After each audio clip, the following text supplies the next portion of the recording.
Before getting started, prep the deck by removing debris and making sure it's dry. Remove and replace any damaged decking. When re-roofing, always check for proper under-deck moisture control and ventilation, and address any potential for moisture buildup or condensation. At eaves, hips, and valleys, install deck protection after installing the leak barrier. At rakes and roof penetrations, install deck protection first, then install the leak barrier. When not using leak barrier at the rake, install deck protection before the drip edge to help prevent damage to the structure. Always check local building codes, as some may require different installation of deck protection. First, unroll the deck protection across the roof and align it parallel to the eave. Fasten the deck protection using only plastic cap corrosion-resistant nails or staples with plastic caps.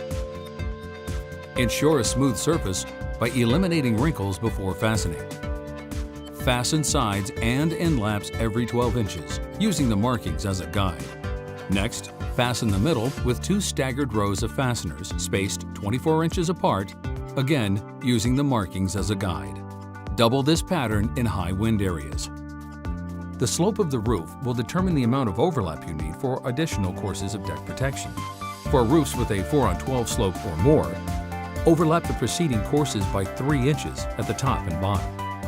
Overlap 6 inches at the end lap and offset from adjacent end laps by 3 feet. Lower slope roofs with a pitch from 2.5-on-12 to 4-on-12 will need more overlap. Overlap a full 25.5 inches over the underlying course and continue up the roof using a 22.5-inch exposure.